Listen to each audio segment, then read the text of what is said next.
Ms. Ifill, would you like to, I'd like to give you some time to comment on the background check response. Thank you very much. I wanted to respond because I want to make clear that neither criminal background checks nor guidance or standards that relate to how to properly use criminal background checks are entirely new. The guidance that was developed and promulgated by the EEOC actually is based on law that comes out of federal courts dating back to 1975. The guidance that the EEOC offers as it relates to criminal records and criminal background checks, as I said earlier, neither discourages or suggests that background checks of this sort should not be used. Instead, what it does is it provides precisely what the word says, guidance to assist, support, and help employers figure out how to properly use that information. It draws a distinction between, for example, records of arrest and records of conviction. It suggests that when there is a conviction on the record, the employer should engage in what is being called an individualized assessment, which sounds incredibly onerous, but in fact actually consists of 3 common sense factors. That finding a conviction on a record, the employer should ask 3 questions. 1, what was the nature and gravity of the offense or conduct for which the conviction was received? 2, what is the amount of time that has passed since the offense or conduct and or completion of the sentence? And 3, what's the nature of the job held or sought? In the circumstance we heard described earlier with the tragic death of Susan Weaver, for example, knowing that the job requires people to enter a home would be a relevant factor. The fact that there was a conviction on the record for a violent crime would be a relevant factor. The time distance between the crime and the employment would be a relevant factor.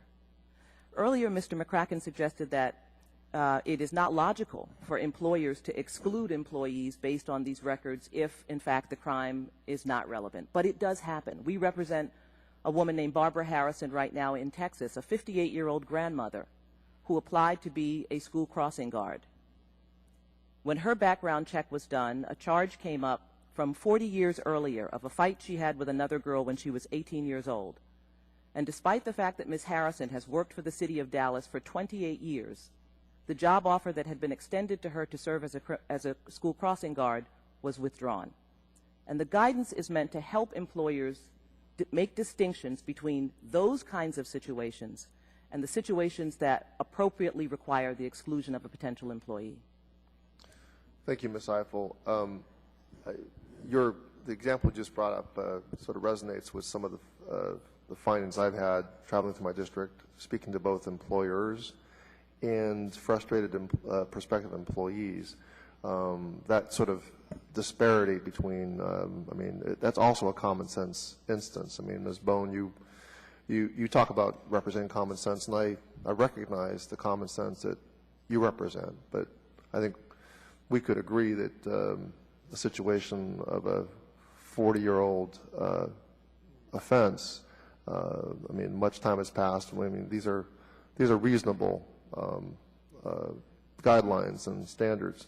Are we, you know, Ms. Ifill, I've become aware that that many states, at least 12 states, have adopted much of in their laws governing this topic of background checks, the guidelines of the EEOC, and so the conflict between states and federal government that Mr. McCracken talks about is the trend seems to be moving toward adopting what you have just enunciated as common sense guidelines. Can you comment on that? 12 states and 60 jurisdictions have adopted ban-the-box rules, the idea being to move the issue of background checks further in the process of employment. We all know that this country is hurting, that workers, potential workers, are hurting. And the effort here is to ensure that those who deserve a fair chance at a job have an opportunity to get that job without being excluded based on records that are irrelevant to the job, charges that are too old, and that do not pose or demonstrate that the employee poses a danger.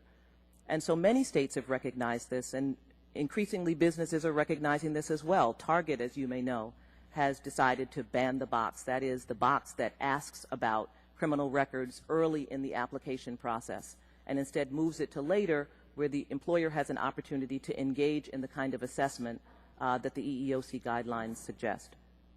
Thank you. I believe my time is up, Mr. Chairman. Thank you.